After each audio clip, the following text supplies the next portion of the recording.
Welcome to the weekly series of BYOM, that is Build Your Own Magazine. We are already into the third week और ये week होगा हमारा 12th से 18th जुलाई.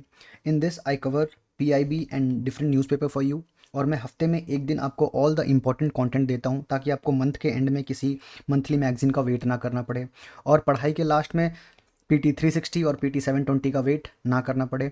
ये repository आपके पास रहेगी, ये आपको मिलेगा, ये सारा कुछ आपको देता हूँ मैं. और प्लस आपको मैं ये भी देता हूँ कि आपके पास 24/7 रिपॉजिटरी अवेलेबल रहती है. आप यहाँ जा सकते हो, अपने अकॉर्डिंग फ़िल्टर लगा सकते हो. You can make your own filters. For example you can go here, you can create a filter and in the filter you can choose you want to study only GS2, तो आप सिर्फ GS2 को select करो. Fine. If you want to study only for pre, आप सिर्फ pre select करो and study all the pre-content. If you want to study only governance, click on governance and study only all the governance portion. You don't need to study anything else, then it's up to you.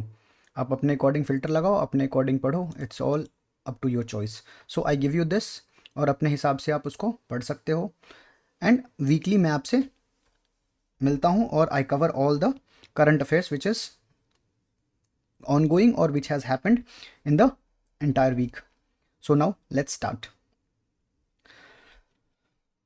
So first major important thing was that there were different trade agreements. क्या trade agreement था, क्यों था, कैसे था, ये हम पढ़ेंगे. But उससे पहले हमें ये जानना ज़रूरी है कि what are the different types of agreement. हम ये पढ़ते हैं कि इंडिया ने PTA साइन किया है किसी कंट्री के साथ, इंडिया ने FTA साइन किया है किसी कंट्री के साथ, इंडिया ने कॉम्प्रिहेंसिव CEPA साइन किया है. So what are the levels. आप कभी सोचो इसके लेवल्स भी होते हैं. सो सबसे पहला होता है early harvest scheme. What is early harvest scheme? ये ना एक प्रिकर्सर है किसी भी ट्रेड एग्रीमेंट के लिए, या किसी भी दो पार्टियों का आपस में आना और एक समझौता से पहले एक स्कीम है ये, just to let them know that दोनों पार्टी अपना अपना इंटेंशन जाहिर करते हैं यहाँ पे.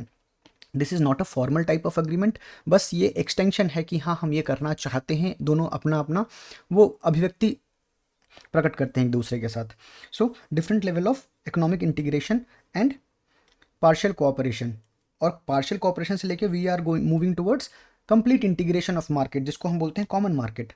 सो सबसे पहला होता है अर्ली हार्वेस्ट स्कीम. इसका कोई formal agreement, this is the precursor intention showing that FTA हम साइन कर सकते हैं या फिर हम CECA CEPA साइन कर सकते हैं. Then next part is PTA. What is PTA? It is preferential trade agreement. अब देखो ये नाम अपने आप में बताता है कि ये प्रेफरेंशियल ट्रेड एग्रीमेंट है. So what does preferential trade agreement means कि हम हमारे देश में जितनी भी बाहर से सामानें आ रही हैं XYZ कंट्री से, we will give preference to the product coming from your country and we'll do what, we'll reduce the tariffs and any other kind of burdens. जैसे India Mercosur PTA. What is Mercosur? Mercosur जो है ना, ये South American countries का union है जिसमें आता है आपका, I will write it down, you can also note it down. 1 second. Argentina, Brazil, Paraguay and Uruguay. Okay, these are the country which comes under Mercosur. It's a Spanish name. I do not exactly cannot pronounce it. और इससे हमने PTA sign किया था. अब देखो PTA के अंदर ना दो तरह के डिस्काउंट मैकेनिज्म होते हैं. हम क्या कर रहे हैं, हम रिड्यूस टैरिफ कर रहे हैं. बट कितना टैरिफ रिड्यूस करेंगे, कैसे टैरिफ रिड्यूस करेंगे, तो इसके लिए दो प्रिफर्ड मैकेनिज्म होते हैं. वन इज़, आपने सुना होगा MFN. इंडिया ने किसी को MFN का स्टेटस दिया. What is MFN? It is most favoured nation. Most favoured nation. What does most favoured nation means? मतलब हम जितने भी हमारे यहाँ से, जैसे हम XYZ कंट्री से गुड्स आ रहे हैं, हम आपके गुड्स को प्रेफरेंस देंगे in terms of leniency in trade agreement, और sorry leniency in trade, leniency in taxes, और लीनियंसी इन एनी बर्डन्स. और उसके बाद से होता है दूसरा डिस्काउंट मेथड है MOP. And MOP is margin of preference. Margin of preference. So what does margin of preference means, और ये डिस्काउंट मैकेनिज्म का मतलब क्या है? So it means, let's say if you are most favoured nation, हम दूसरे country पे let's say 50% का टैरिफ लगा रहे हैं.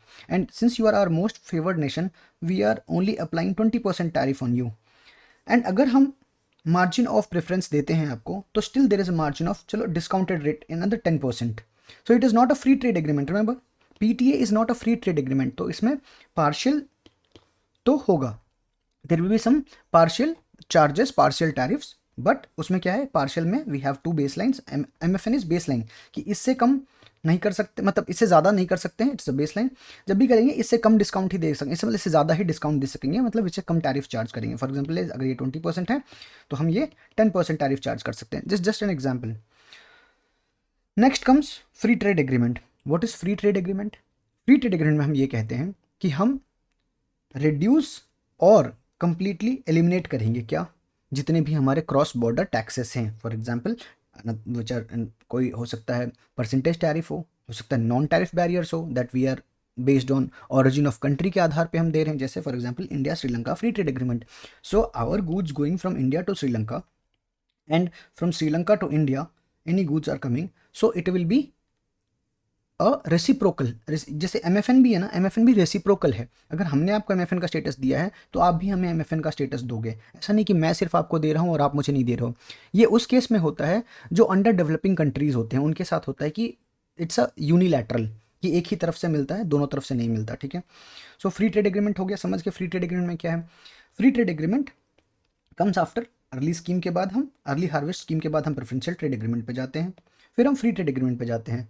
जब हम देख लेते हैं free trade agreement is also working and we need to move ahead, और दोनों देश की कॉपरेशन बहुत अच्छी है and we need to move ahead, तो हम क्या करते हैं, हम साइन करते हैं comprehensive economic partnership agreement. What is the CEPA? इसमें हम ये बताते हैं कि हम ऐसे लेवल पे पार्टनरशिप करेंगे जहाँ पे regulatory issues and regulatory hurdles ना आए. जैसे आप हमारे पार्टनर हो तो हम अपने यहाँ के रेगुलेशंस ऐसे ही बनाएंगे जैसे कि आपके नेशंस के प्रोडक्ट को हमारे यहाँ आने में तकलीफ ना हो, और same goes with other way around as well, कि हमारे नेशन के प्रोडक्ट को भी आपके नेशन के में जाने के लिए कोई तकलीफ नहीं होनी चाहिए. So this is the agenda in comprehensive economic partnership. So comprehensive it's a partnership, कि हम दोनों जो भी कर रहे हैं एक दूसरे के बिजनेस और एक दूसरे को ट्रेड को ध्यान में रखते हुए करेंगे. जैसे इंडिया है sign CEPA with South Korea and Japan, बहुत कंट्रीज के साथ सीईपीए साइन किया हमने, that is comprehensive economic partnership. It's a comprehensive, यानी कि सिर्फ ट्रेड एग्रीमेंट और प्रेफरेंशियल ट्रेड पे नहीं अटकी है बात, अब उससे आगे निकल चुकी है. हम इनकम्पास क्या करते हैं, both agreements and regulatory issues को भी इसमें टैकल करते हैं. Then comes custom union. अब देखो कस्टम यूनियन में क्या है कि जैसे फॉर एग्जांपल लो एक यूनियन है group of countries, for example let's say we are having group of countries like EU ले लो. ईयू में we have so many countries like German, we have Ireland, दो Ireland Britain has exited from it. तो इन सब का क्या है कि इन सब का देर is a custom union. It's not custom, it's custom, sorry typing mistake होगा मेरे से. Custom union. अब कस्टम यूनियन में क्या होता है कि दैट अगर जो इस कॉमनली डिसाइडेड ये कंट्री का कस्टम मतलब ये यूनियन है और इन्होंने कॉमनली डिसाइड किया है, सो अगर आपकी प्रोडक्ट किसी भी देश में जा रही है, सो ट्रेड जो ट्रेड बैरियर्स हैं और जो ट्रेड एग्रीमेंट्स हैं और जो ट्रेड लॉज हैं वो कॉमनली लगेंगे सबके ऊपर. ये नहीं कि अगर आप मान लो अलग से ब्रिटेन में लेके जा रहे हो, अब जस्ट एग्जांपल ब्रिटेन एग्जिट कर चुका है एनीवे, अगर आप ब्रिटेन लेट्स से आप सम अदर यूरोपियन कंट्री लेके जा रहे हो, जैसे फॉर एग्जांपल लेट्स से फ्रांस लेके जा रहे हो आप, ठीक है, और लेट्स से आप नॉर्थ आयरलैंड लेके जा रहे हो, उस केस में क्या होगा कि जो क्यूमुलेटिव डिसाइडेड टैरिफ है ना वही आप पे लगेगा. It's a custom. और पार्टनर मतलब हो सकता है जीरो ड्यूटी हो तो सभी सभी जीरो ड्यूटी लगाएंगे आपके ऊपर. ठीक है. It works in that manner. For example वही यूरोपियन यूनियन में था. Then comes common market. अब इससे भी आगे बढ़ के जैसे यूरोपियन यूनियन को ही ले लो, उसी में कॉमन मार्केट था कि मतलब करेंसीज भी सेम चल रहे हैं, हमारे हमारे प्रोडक्ट भी आपस में ऐसे आ जा रहे हैं जैसे एक ही मार्केट है, हमारा लेबर भी एक दूसरे में ट्रैवल कर रहा है, पूरा हार्मोनाइज्ड वे में वर्क कर रहा है. So it starts from early harvest scheme and moves up to common market. दो कॉमन मार्केट होने के लिए ना जनरली क्या होता है कि जोग्राफिकली क्लोज्ड एरियाज ही इसमें फंक्शनल हो पाते हैं. ठीक है. मतलब अगर जोग्राफी क्लोज्ड है, ऐसा नहीं कि जर्मनी और हंगरी आपस में कॉमन मार्केट बना लेंगे. इट बिकम्स वेरी डिफिकल्ट क्योंकि बीच में बहुत सारी कंट्री हैं. जर्मनी की वजह ऑस्ट्रिया आ जाता है, देन यू हैव छोटे छोटे कंट्रीज भी हैं बीच में. इटली भी थोड़ा सा घुस जाता है. नॉट इटली तो नहीं आता है, यस हाँ इटली नहीं आता, जर्मनी और हंगरी के बीच में ऑस्ट्रिया आता है. Okay. So this was it for international trade agreement. इससे ज़्यादा कुछ नहीं जानना है इसमें, बस ये जानना है कि what are the hierarchy of trade agreements. Now let's move to next topic. The topic for discussion will now be forest reserve. और उसमें भी एक फॉरेस्ट रिजर्व है लखनऊ में जिसको बोलते हैं Kukrail forest reserve. What's unique about this forest reserve is यहाँ का सबसे important fauna. What is important fauna here? It's a घड़ियाल रिहैबिलिटेशन सेंटर. और घड़ियाल में भी कौन सा घड़ियाल का स्पीसीज? इट्स गैवियालिस गैंगेटिकस. ये रहा गैवियालिस गैंगेटिकस. ये घड़ियाल का स्पीसीज है जिसकी कंजर्वेशन यहाँ पे होती है. अब इस forest why was it in news? News इसलिए था कि यहाँ पे इंडिया का फर्स्ट नाइट सफारी शुरू होने वाला है. ठीक है, और ये है कहाँ पे? This is situated in Lucknow, Uttar Pradesh. And it acts as a primary green lung for the biodiversity for that city and it's a biodiversity hotspot. अब बताओगे मुझे व्हाट डिफाइंस अ बायोडाइवर्सिटी और अ रिजर्व एरिया और any forest area as hotspot? ये आप मुझे बताओगे इसकी क्राइटेरिया होती है हॉटस्पॉट होने के लिए. Now coming to biodiversity, what are the biodiversity of this area? यहाँ पे ऑलमोस्ट 200 बर्ड स्पीसीज हैं. एक तो हमने देखा घड़ियाल है. Then in fauna, avian fauna में we have 200 bird species which are migratory and non-migratory. ठीक है, and it acts as a buffer between forest and urbanized area. इन दोनों के बीच में बफर का काम करता है. and it also acts as, बताया मैंने आपको, has a green lung. इसको बोलते हैं urban green lung. ठीक है, and it obviously it works as a carbon sink. what does carbon sink means? that it absorbs atmosphere का major carbon. ठीक है, जैसे कार्बन डाइऑक्साइड एब्जॉर्ब करना और ऑक्सीजन रिलीज करना. So it becomes lungs. Area around 140 hectares है, मतलब ये याद करने की ज़रूरत नहीं है. फ्लोरा मैंने आपको बता दिया, मिक्स ऑफ फ्लोरा है, both avian flora and avian fauna and different types of fauna. ठीक है, टेरेस्ट्रियल फोना. फ्लोरा में there diverse mix of native trees हैं, श्रब्स हैं, ग्रासेस हैं एंड एक्वाटिक प्लांट्स भी हैं. मेजर फोनास विच, अगर घड़ियाल और डिफरेंट टाइप्स ऑफ बर्ड्स को छोड़ें तो there are major faunas here. वो हैं deer, jackal, wild boar, python, monitor lizard and there are various mix of different things. बता दिया मैंने आपको. कुरकरेल घड़ियाल है विच इज़ इंपॉर्टेंट, जिसका जूलॉजिकल नेम है गैवियालिस गैंगेटिकस. अब अबाउट नाइट सफारी. अब इस इंफॉर्मेशन को आप यूज़ कहाँ कर सकते हो? देखो, अगर पॉइंटर आ गया कि डायरेक्ट अरेंज करने की, नॉर्थ टू साउथ अरेंज करो और उसमें एक कुरकरेल भी है, कुकरेल है, तो आप उसको अरेंज करोगे. लखनऊ में है ये. दूसरा, बायोडाइवर्सिटी फोकस से अगर आता है मेंस में क्वेश्चन, तो how would you focus? You can use this as a primary case study for biodiversity conservation and eco tourism. ठीक है, ये रहा eco tourism, urban eco tourism में आप यूज़ कर सकते हो. सस्टेनेबल डेवलपमेंट है. सुप्रीम कोर्ट ने अभी रिसेंटली क्लियरेंस दिया है कि हाँ, इंडियाज़ फर्स्ट अर्बन सफारी बनाओ यहाँ पे. Promote what? Eco tourism. This will do what? It will help the visitors to understand the nocturnal life, है ना. नॉक्टर्नल लाइफ हेल्प करने में मदद करेगा ये. That's it for this. इतना ही था न्यूज़ में. सो इन दिस मैंने बताया आपको कि पीआईबी भी कवर किया मैंने. So any update in the PIB that's also covered in this video itself. Okay, now let's move to the next topic.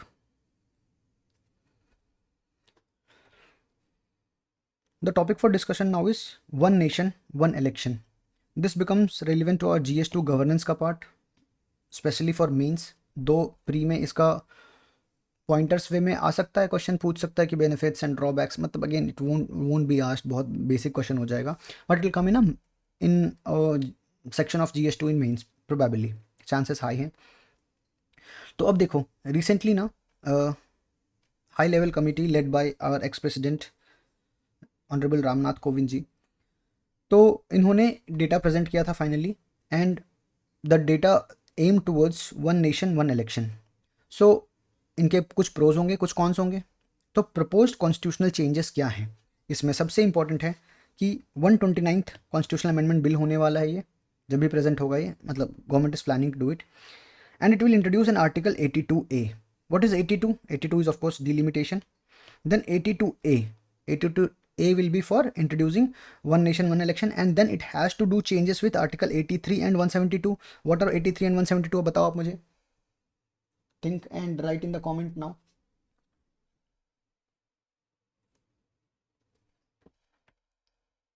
Did you write? चलो मैं बताता हूँ। 83 and 172 is duration of house. अब इसको क्यों अमेंड करना होगा? Because it is clearly stated that कि एक हाउस का duration from the first sitting will be 5 years। अब to conduct one nation one election, some house, some assemblies or some houses in different states and even at the center, I guess center में तो नहीं होगा, but even in different states either will have to be extended or will have to be shortened। अगर let's say अगर 2-2.5 साल से ज़्यादा बचा हुआ है तो इट मस्ट बी शॉर्टेंड। और अगर अभी अभी मान लो ख़त्म होने वाला है और सेंटर का इलेक्शन मान लो 2 महीने बाद होने वाला है या फिर 3 महीने बाद होने वाला है, तो in that case it has to be extended. So in that case amendment to these articles become important because article में तो स्ट्रिक्टली 5 years लिखा है, ठीक है, not more than 5 years। So 83 becomes very important। Now why is it, what will be the requirements? So constitutional amendment के लिए what is the requirement? 2/3 of the majority of both the houses चाहिए। and since it is affecting the federal structure also, is it affecting the federal structure? Tell me, one nation one election will affect the federal structure? If it does, it will also need 50% of state ratification, and it was presented by high level committee by our ex president Ramnath Kovind ji। What is the objective of this entire agenda of one nation one election? To reduce the election cost। देखो ये सरकार का proposed idea है, but is it really effective और is it really worthwhile, ये हम discuss करेंगे आगे इसके प्रोज एंड कॉन्स में। सो इलेक्शन कॉस्ट को क्यों कम करना चाह रही है and what are the other things? Number 1 fiscal burden, दूसरा पॉलिसी पैरालिसिस, कि ऑल द टाइम अगर मॉडल कोड ऑफ कॉन्डक्ट ही लगा रहेगा तो सरकार अपनी पॉलिसीज कब करेगी, सरकार अपने प्रेजेंटेशंस कब करेगी? So this becomes a issue which is called policy paralysis. देखो आपका ना ये कीवर्ड एग्जाम में रिफ्लेक्ट होना चाहिए, दैट्स पॉलिसी पैरालिसिस हो जाता है। नाउ कम कंसर्न्स क्या है? देखो कॉन्स्टिट्यूशनल कंसर्न होगा, फेडरलिस्टिक कंसर्न होगा, तभी मैंने आपको बोला अगर फेडरलिस्टिक कंसर्न होगा तो इसको 50% ऑफ स्टेट भी चाहिए, ठीक है, क्योंकि one nation one election will definitely have to affect the federal structure because कुछ स्टेट के असेंबलीज को कट शॉर्ट करना पड़ेगा, कुछ को एक्सटेंड करना पड़ेगा, and then it has to be unisynced, तो उसमें obviously half of the state भी will be needed, 2/3 of the majority of the house and half of the state, it is constitutional amendment. अब देखो 2/3 majority of both the house है, ठीक है, both the house मतलब minus absentees, okay,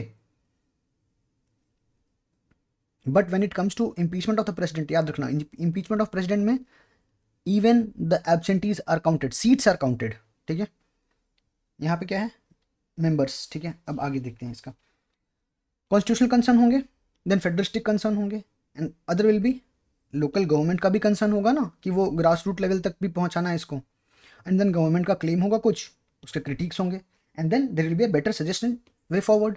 तो उसी हिसाब से इसको देखते हैं, उसी पैरामीटर्स पे। Now let's understand constitutional concern क्या होगा। सबसे पहली बात है थ्रेट टू पार्लियामेंट्री डेमोक्रेसी। कैसे? देखो केशव नंदा भारती केस में ये कहा गया था that free and fair election जो है वो बेसिक स्ट्रक्चर का पार्ट है। अब बोल दो सर इसमें फ्री एंड फेयर इलेक्शन कैसे हैम्पर हो रहा है? देखो when centre and state election will be happening together, so there is something called wave effect, wave effect जिसको हिंदी में बोलते हैं लहर। Let's say at centre x सरकार की लहर है। अब आप देखते होगे जनरली इलेक्शंस में क्या होता है, same people, so it's a person, he has to vote for the center and then he has to vote for his state. If he chooses X party here, it is not necessary that he will choose X party here as well. He will choose Y party because he knows that this party is more versed with dealing with my state's concern, and he knows that X party is well versed with dealing the state concern of the entire country. But इसमें क्या होगा, जब one nation one election करा दोगे आप तो ये wave effect ना डोमिनेट हो जाएगा, डोमिनेट इन द सेंस कि ये ट्रिकल डाउन कर जाएगा ये effect, and this will hamper the basic structure in a way that it will be unfair to the local parties. Then loss of majority problem तो हमेशा से रहेगा। अगर मान लो व्हाट इफ सेंटर की government dissolves before completing the tenure of 5 years, क्या उस केस में आप एक्सटेंड करोगे सेंटर गवर्नमेंट को टिल द नेक्स्ट इलेक्शन, और आप या फिर 28 स्टेट्स के सारे स्टेट्स को आप डिसॉल्व ही कर दोगे कि अब सेंटर में डिसॉल्व हो गया तो सारे स्टेट को डिसॉल्व हो जाना है? व्हाट इन दैट केस, ठीक है, तो मेजॉरिटी प्रॉब्लम तो रहेगा ही, मैं वही कह रहा हूँ। या फिर आप कहोगे कि प्रेसिडेंट रूल चलेगा जब तक अगला इलेक्शन नहीं आ जाता। या फिर मान लो सारे स्टेट में नहीं गिरा है और एक स्टेट में गिर गया है एंड सेंटर का अभी 3 साल बाकी है, तो क्या स्टेट में 3 साल प्रेसिडेंट इलेक्शन लगा रहे, प्रेसिडेंट रूल लगा रहेगा, which is also not possible, constitution allow नहीं करता है, ठीक है। Constitution allows it but again 3 साल के बाद मान लो 4 साल बचा होता तो क्या करोगे, तो that becomes a problem. No, extension and curtailment of assemblies आपको बता दिया मैंने।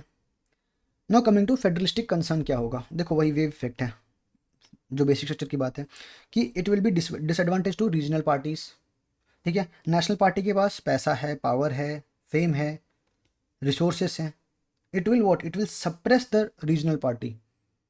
और लोकल इशू क्या होगा, ओवरशैडोड हो जाएगा सेंट्रल इशू से। मान लो हम डिफेंस की बात करेंगे, हम पड़ोसी मुल्कों की बात करेंगे, अपने इंडियन सिक्योरिटी की बात करेंगे, नेशनल डेवलपमेंट की बात करेंगे, आत्मनिर्भरता की बात करेंगे, बट एक लोकल गांव को आत्मनिर्भरता उसका मेन मुद्दा नहीं है। सेंटर के लिए उसका मेन मुद्दा हो सकता है, बट उसके अपने गांव के लिए वो आत्मनिर्भरता मेन मुद्दा नहीं है। उसके गांव में उसको बिजली चाहिए, उसको पानी चाहिए, उसको सड़क चाहिए, उसके बच्चों का स्कूलिंग चाहिए, उसको खाद चाहिए, तो local issue will be overshadowed, ठीक है। अब आ जाओ लोकल गवर्नमेंट का कंसर्न क्या है। Now that you have said one nation one election होगा, तो वन नेशन वन इलेक्शन कहाँ कहाँ होगा, सेंटर के लेवल पे, स्टेट के लेवल पे, then 73rd and 74th amendment, one second, 73rd and 74th amendment have also said ना दैट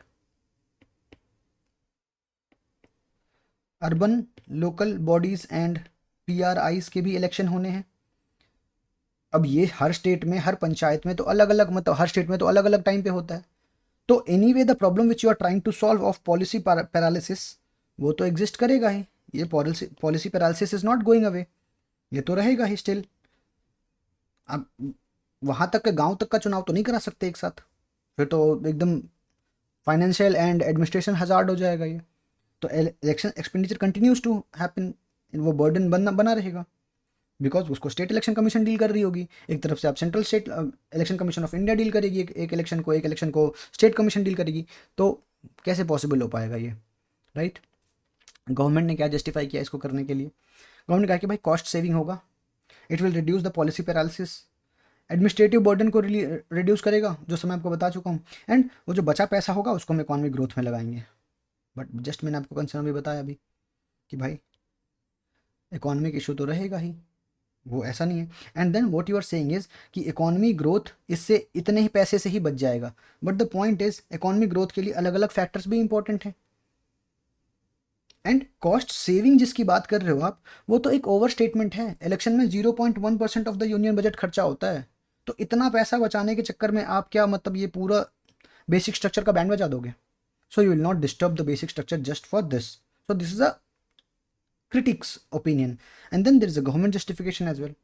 तो सजेस्टेड रिफॉर्म क्या होना चाहिए कि आप रैदर देन एक अम्ब्रेला स्कीम लाने से अच्छा है आप इलेक्टोरल फंड बना दो, उसमें ट्रांसपेरेंसी ला दो कि पॉलिटिकल पार्टी ट्रांसपेरेंट वे में अपना सब कुछ डिस्क्लोज करेगी, स्ट्रिक्ट लॉज बना दो उसके लिए, इंस्टीट्यूशनल रिफॉर्म करो कि ट्रूली अकाउंटेबिलिटी हो, accountability now is a trending term, ठीक है। एंड इंडिपेंडेंट इलेक्शन कमीशन बनाओ जो उसको डील करे, नॉट लाइक अभी की उसमें गवर्नमेंट इन्फ्लुएंस ज़्यादा हो।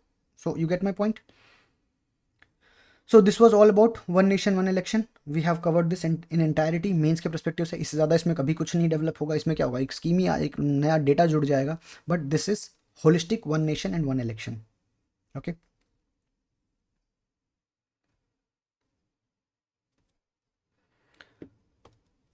Now topic for discussion is inflation. ये पोर्शन हमारे लिए इंपॉर्टेंट होगा GS3 के इकोनॉमी में। बोथ प्री का टॉपिक है, ये मेंस का भी टॉपिक है। Writing when it comes to writing about growth and development, RBI इसका policy will write this. So what is inflation,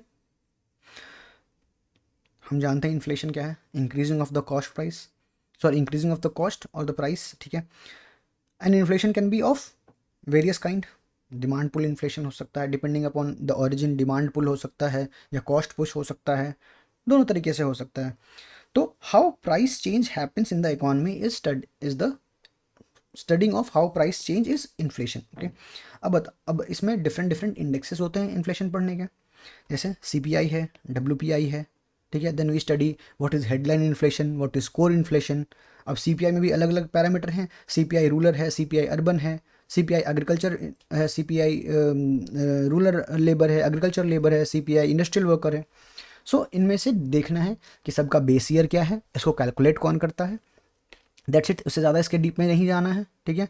और कौन सी बुलेटिन रिलीज़ करती है इसको, और कौन से ये वीकली है, क्वार्टरली है, मंथली है, ईयरली है, ये जानना है, ठीक है। इन्फ्लेशन में कोर इन्फ्लेशन क्या है, हेडलाइन इन्फ्लेशन क्या है, ये जानना है। तो आ जाओ, ये मेजर क्या करता है, retail inflation. Remember retail inflation, not the wholesale inflation, क्योंकि WPI को हम इससे बाहर रखते हैं। इन्फ्लेशन RBI भी WPI को टारगेट नहीं करती है। क्यों WPI को टारगेट नहीं करती है? बिकॉज WPI का basket is very large and वो आम जनता तक का इफेक्ट उसका ट्रिकल डाउन में आता है, not directly. But consumer price index का आम जनता के ऊपर डायरेक्ट असर पड़ता है, ठीक है। तो अब देखो, CPI as a whole is done by NSO, that is national statistical office. ये किसके अंदर आता है? Ministry of statistic and programme implementation, MOSPI के अंदर आता है, ठीक है। अब की वेरिएंट इसके क्या क्या हैं? CPI मैंने बताया आपको, rural urban and combined, CPI rural plus urban. अब देखो, जैसे CPI है कॉस्ट प्राइस, इसको कौन रेगुलेट कर रहा है? टारगेट इसको कौन कर रहा है? RBI कर रही है। अब देखो, जितने भी ऐसे वर्कर वाले आएंगे ना, rural worker, industrial worker, agriculture labour, ये सारे ना कौन? लेबर ब्यूरो रिलीज़ करेगी, लेबर मिनिस्ट्री के अंदर, ठीक है। Ministry of labour, labour bureau के अंदर। WPI देखो, WPI कैसी बात है? कॉमर्स की बात है। कॉमर्स मतलब होलसेल ट्रेड का होता है WPI। होलसेल बोलते हैं ना कि होलसेलर से रिटेलर के पास, रिटेलर्स के ग्राहक के पास। तो wholesaler what is a consumer affair. तो होलसेल प्राइस को कौन रिलीज कर रहा है? Consumer ministry. कहाँ गया, कहाँ गया?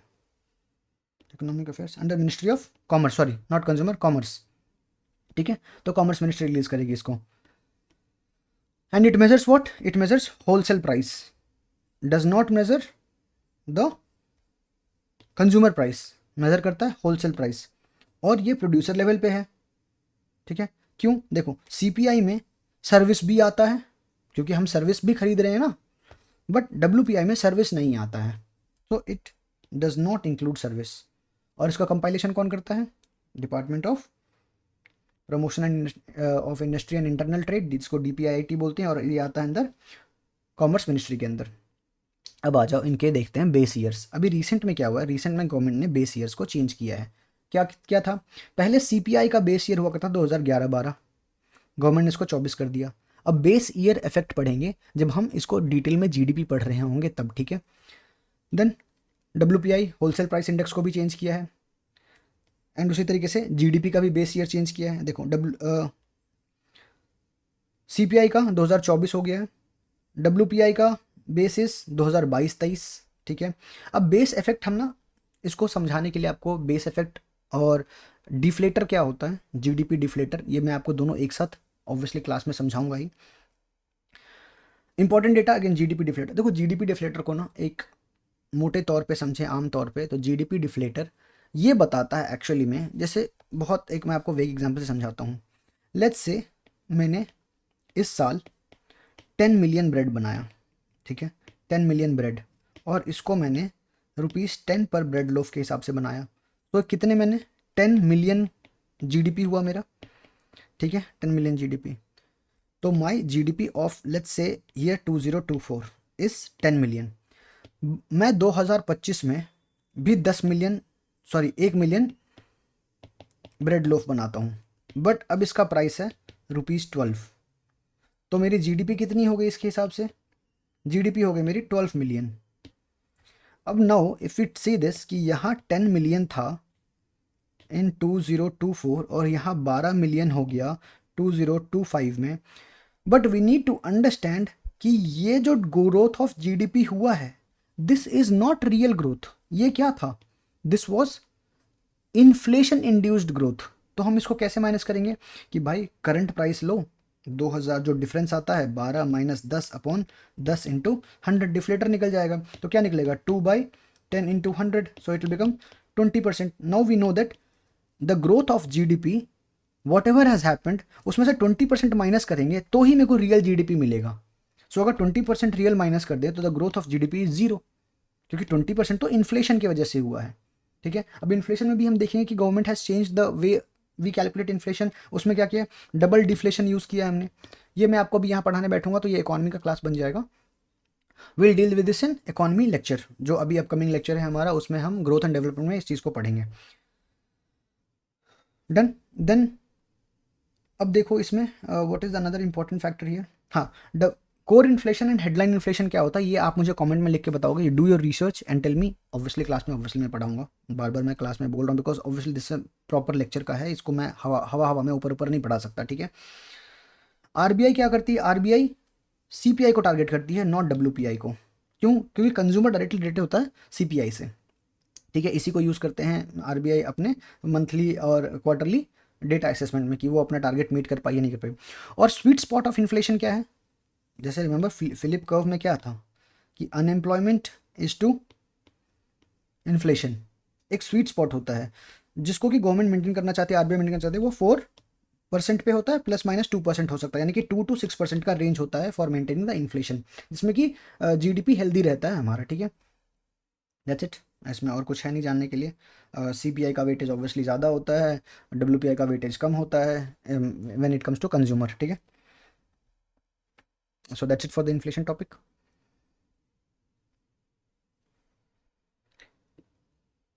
Now the topic for discussion is SNFA, that is specified non financial asset. अब आपने पढ़ा होगा कि नॉन परफॉर्मिंग एसेट होता है, स्पेशल मेंशनड एसेट होता है, ठीक है। बिफोर बिकमिंग एसएमए होता है स्पेशल मेंशनड एसेट। देन फिर ये 0 to 30 मंथ रह 0 to 30 days, 31 to 60 days, 61 to 90 days, SMA 1, SMA 2, SMA 3 होता है। देन इट बिकम्स एनपीए, ठीक है। एनपीए बन जाता है। तो अब उससे भी ऊपर चढ़ के आरबीआई ने एक लॉन्च किया है, एक कैटेगरी जिसको बोलते हैं स्पेसिफाइड नॉन फाइनेंशियल एसेट। अब ये कौन सा एसेट है? देखो ये वो एसेट है ना जो सरफाएसी एक्ट यूज़ करके कोई भी फाइनेंशियल इंस्टीट्यूशन ने पब्लिक उसको कैप्चर कर लिया है, उस एसेट को एक्वायर कर लिया, अटैच बोलते हैं ना कि ईडी ने अटैच कर लिया या फिर आरबीआई ने फलाने फलाने प्रॉपर्टी को अटैच कर लिया। So it becomes a definition wise it becomes immovable property, that is residential, commercial, industrial, whatever, acquired by the banks from the defaulting borrowers, ठीक है। जैसे वी लिसन की किसी बड़े संपत्ति जो डेट नहीं पे किया था उसके उसकी प्रॉपर्टी को आरबीआई ने अटैच कर लिया है, फिर फलाने बैंक ने अटैच कर लिया। So that is what attachment means, okay. अब इसको सेल करना है, so such asset is now called specified non financial asset, ठीक है। और ये comes under the category of banking regulation act के 3rd अमेंडमेंट के थ्रू आरबीआई इसको लेके आई है। नॉन परफॉर्मिंग एसेट का ये एक क्लासिफिकेशन है और acquisition must be done towards full और partial settlement of outstanding loans. ये नहीं कि उसको एक संगठन बना के नेक्सस बना के जिसकी जिसकी प्रॉपर्टी है उसी को लिया और उसी को बाहर ऑक्शन में बेच दिया, नहीं ये नहीं है, ये एकदम प्रिवेंटेड है, ठीक है। देखो bank can not sell this asset back to the original borrowers, ठीक है। ये नहीं कि इसने बोला कि नहीं मैं अब कहीं और से पैसा लेके आता हूँ और यही एसेट में वापस खरीद लूँगा, no it can not be done, ठीक है। इससे क्या होगा कि डेटा सीट क्लीन होगा, रिकवरी ऑफ स्ट्रेस्ड एसेट जो होगा वो बढ़ जाएगा, जो लॉस ऑफ एनपीए हो गया था, जो कंप्लीट लॉस ऑफ एसेट था, उसका थोड़ा बहुत रिकवरी हो पाएगा। Then we have bad bank sorry हाँ we have bad bank, then asset reconstruction companies हैं एआरसीज, देन उन सब का रोल होता है वेरियस वेरियस लेवल पे, बट अभी हमारा फोकस था स्पेसिफाइड नॉन फाइनेंशियल एसेट पे, okay done. Now topic for discussion is Ayurveda treatment. देखो इसमें बहुत कुछ इंपॉर्टेंट नहीं है, इसमें 4 कीवर्ड्स इंपॉर्टेंट मुझे दिखे थे तो मैं सोचा कि आपको बता दूं because this can come and it can be आज that what are this related to. पहला है शैल्य तंत्र, दूसरा है कशरसूत्र, तीसरा है अग्निकर्म, चौथा है मर्म चिकित्सा।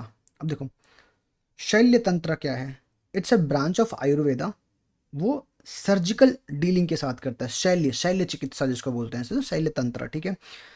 इसको पैरा सर्जिकल प्रोसीजर बोलते हैं, इट्स नॉट एकदम ओपन हार्ट सर्जरी टाइप से नहीं है बट माइनर, जैसे आचार्य सुश्रुत ने use to use ant for sewing the wound, उस घाव को हील करने के लिए ही यूज टू यूज एंट।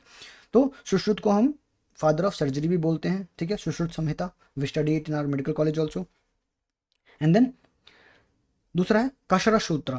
कशरा सूत्रा का मतलब होता है it actually deals with anything which is proctology. Proctology से मान लो समझ लो जिससे पाइल्स, हिंदी में इसको बवासीर बोलते हैं, ठीक है।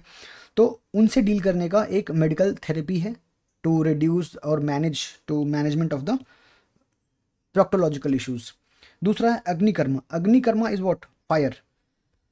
फायर से doing something, what? Doing something. So micro, उसको बोलते हैं कॉर्टिकाइजेशन, विच मीन्स जैसे हम बोलते हैं ना कॉर्टिकेशन करना पड़ेगा किसी भी चीज़ का, वुंड को हील करते हैं। आप देखते हो जैसे चाकू लेते हैं and then we you see in the movies they are healing the wound, they are stitching the wound together. So इसको थर्मल माइक्रो कॉटरी बोलते हैं, सो कॉर्टिकेशन बोलते हैं, ठीक है। दैट उसको हम यूज़ करके they are just disinfecting the wound and sealing the wound. जितने भी वहाँ पे ब्रोकन आर्टरीज हैं उनको सील कर दे रहे हैं with heat, micro heat. Micro तो बहुत बड़े लेवल पे नहीं होता, छोटा सा लेवल पे होता है। देन इट इज मर्म चिकित्सा। What is marma? Marma is energy points body में, dealing with this energy points and targeting vital energy position को टारगेट करके एंड एक बॉडी को एक spiritual, not spiritual and restore balance healing type से। दिस इज देखो इसका इंपॉर्टेंस यही था कि आपको कीवर्ड्स जानने थे। एंड देन इंडिया में आयुर्वेद को रेगुलेट करने के लिए बॉडी कौन सी है? It is all India institute of Ayurveda, AIIA, ठीक है। मिनिस्ट्री ऑफ आयुष के अंदर आता है। और इस एस्टैब्लिशमेंट कहाँ है इसका? गुजरात में 2017 में एस्टैब्लिश हुआ था आयुष मंत्रालय के अंदर। And then another is NCISM, that is national commission for Indian system of medicine. Indian system का indigenous system. It does what? इसमें इंक्लूड होता है सब कुछ, आयुर्वेदा, योग, उनानी, सिद्धा, होम्योपैथी, ये सब इसके अंदर इंक्लूड होता है और मिनिस्ट्री ऑफ आयुष के अंदर ही आता है। इसका इंश्योर क्या है कि एक हैप हजार्ड वे में ना करके एक standardise and quality controlled system of delivering medicine हो, ठीक है। This is it, nothing else इसमें। So these keywords were important: Shalyatantra, Kshara sutra, Agnikarma and मर्म चिकित्सा। बस याद रखना इसको, ठीक है। Done. The topic for discussion now is AI in governance. This become obviously important for our GS2 governance का part and it's majorly mains focused और ये PIB का अपडेट है। अब बोलोगे सर पूरे हफ्ते में एक ही PIB? हाँ, एक ही, मतलब मेजरली था कि यहाँ गए प्रधानमंत्री, वहाँ गए हैं, होम मिनिस्टर ये कर रहे हैं, होम मिनिस्टर वो कर रहे हैं, तो इट्स नॉट मच इंपॉर्टेंट। सो ये था एक important AI in governance and this was released by obviously PIB update. It was not picked by any other news agency. अब देखो क्या होता है कि इसमें से ना सब कुछ PIB में रिलीज होता है, सब कुछ PIB में रिलीज होता है, but those are generally covered by newspaper also, क्योंकि प्रेस का प्रेस है PIB, राइट। तो it's covered in the newspaper. जो नहीं कवर्ड हुआ है उसको मैं इंपॉर्टेंट आपके यहाँ मेंस के पर्सपेक्टिव से लेके आया हूँ, ठीक है। अब ये रिसेंटली न्यूज़ में क्यों था? Because LBSNAA and ministry of personnel and development ने एक ऑर्गेनाइजेशन, एक ऑर्गेनाइज किया था some, let's say workshop I guess, ठीक है। उसमें according to LBSNAA, so it was to introduce AI in the governance, ठीक है। अब देखो चेयरपर्सन ने कुछ कोट कहा था, पढ़ लेते हैं। ऑब्वियसली याद तो नहीं रहेगा बट पढ़ लेते हैं। Artificial intelligence is no longer an optional skill, it is an essential capability for every organisation. Building AI readiness requires more than individual skill, it demands what? Organisational transformation, मतलब जड़ से बदलना होगा चीज़ों को। इसका एप्लीकेशन मीन्स में कहाँ है कि अगर आता है क्वेश्चन कि adoption of AI in governance, तो structural organisation challenge, not just IT project, आप इस डायमेंशन में इसको एक्सप्लोर कर सकते हो अकॉर्डिंग टू लबासना। और ये इसके ना 3 डायमेंशन हैं। What are the 3 dimension? कि it will create a challenge in leadership, it will have data governance challenge and it will have challenges of capacity building. इन तीनों चीज़ को एड्रेस करना becomes the primary factor for introducing AI in governance. So what are the challenges? Leadership challenges जैसे driving organisational change. अब देखो जैसे मैंने क्या बोला कि इट रिक्वायर्स ऑर्गेनाइजेशनल ट्रांसफॉर्मेशन। अब ये 75 साल की लगी हुई जंग रस्ट को हटाने के लिए this will be a challenge, so it needs to be revamped. So visionary leadership to champion AI adoption, और इसके लिए कौन होगा? The bureaucrats must be prepared for it, right. Then cultural innovation करना पड़ेगा for even the grass root level organisation to accept the AI in the governance, because सिर्फ top पे कर दोगे और बॉटम पे नहीं रहेगा तो it won't make any difference, ठीक है। Then aligning AI initiative with public service goals. हाँ, मतलब ये नहीं कि बस AI लगा दिया और उसको पढ़ा दिए, it has to be aligned with the goal. Then data governance becomes very important. Privacy का चैलेंज होगा, सेफ्टी का चैलेंज होगा। जैसे अभी हमने देखा था रिसेंटली एक न्यूक्लियर रिएक्टर का डेटा लीक हुआ है which is available on the dark web. तो एथिकल यूज़ ऑफ डेटा एक सबसे बड़ा कंसर्न रहेगा। Then capacity building. अभी तो देखो सबसे पहले डिजिटल डिवाइड है हमारे यहाँ, डिजिटल लिटरेसी उतना नहीं है। Then building AI literacy across all level will become a challenging factor, so it is called upskilling challenge. And even at for the civil servant as well, grass root ground level पे तो होगा ही, even for the civil servant who are already in the service, जो मान लो अच्छे 30 साल पहले trend हुए हैं, उनको AI में अपस्किल करना पड़ेगा। They will have to be called back, they will have to be given workshops. तो developing domain expertise to apply AI in real world context, ये बहुत इंपॉर्टेंट बन जाता है कि वो सिर्फ सीख के नहीं आया, उसको ग्राउंड पे इंप्लीमेंट भी करना है। तो द ह्यूमन और AI synergy becomes very important. कैसे होगा? The value of AI in public governance will ultimately depend on three things. What are things? Quality of data जो कलेक्ट कर रहे हैं, human judgement is becoming very important, because कैसे empathy कैसे आएगा, sympathy कैसे होना चाहिए, एथिकल प्रिंसिपल गाइडेंस फॉलो हो रही है या नहीं हो रही है, and responsible use by the institution as well. ये नहीं कि उसको नेगेटिव वे में यूज करोगे, जैसे for example let's say AI है and people are questioning AI, people are asking their problems, so AI data can not be used by let's say insurance company to back end door से पता कर लें कि उस आदमी को क्या बीमारी है, and then we deny, the insurance company denies that person any claims. Okay, so AI becomes important just not for us individual but for ना institutional responsible use as well. और इन सबसे क्या होगा? Better public outcome. Now understanding कि India में AI का initiatives क्या क्या है, गवर्नमेंट ने क्या क्या इनिशिएटिव किया है।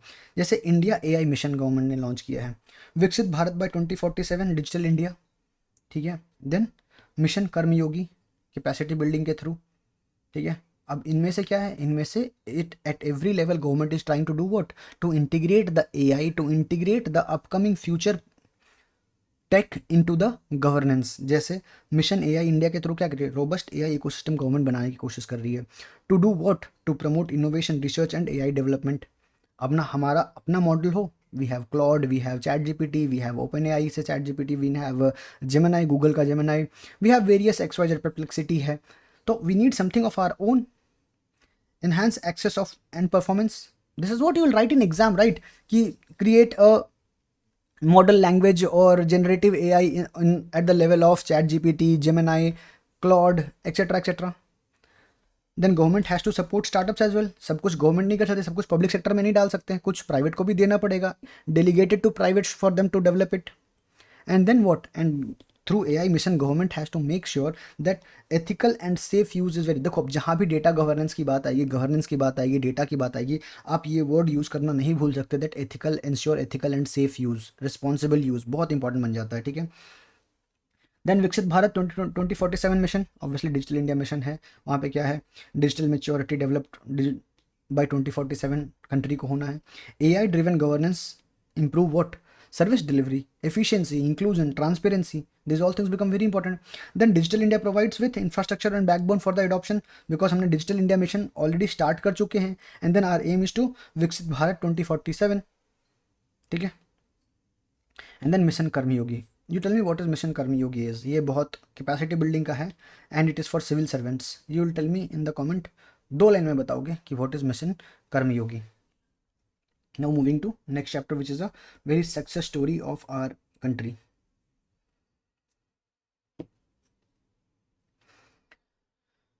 The topic for discussion now is Skyroot's Vikram 1 reaches orbit.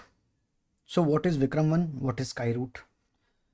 So ever since 2021 and 2023, by 2023, government has done so much of decentralization of space sector. ये पहले मोनोपोली था ओनली पब्लिक सेक्टर का।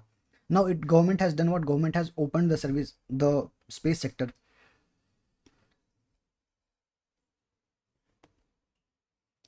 So mission was what? Skyroot जो है वो private, India का private aerospace company है। It has launched it's first orbit. देखो लॉन्च इन्होंने रॉकेट लॉन्च पहले भी किया था, ठीक है। कलाम रॉकेट का नाम था शायद, नहीं कलाम शायद इंजन का नाम है, बट इन्होंने पहला रॉकेट लॉन्च किया था। Now the rocket was Vikram 1 और इस मिशन का नाम था मिशन आगमन। आगमन का मतलब होता है वेलकम, मतलब नॉट आगमन, आगमन का मतलब अराइवल, सॉरी, आगमन का मतलब arrival, that something has arrived, so this has now arrived. और ये कहाँ से लॉन्च हुआ था? सतीश धवन स्पेस सेंटर श्रीहरिकोटा में।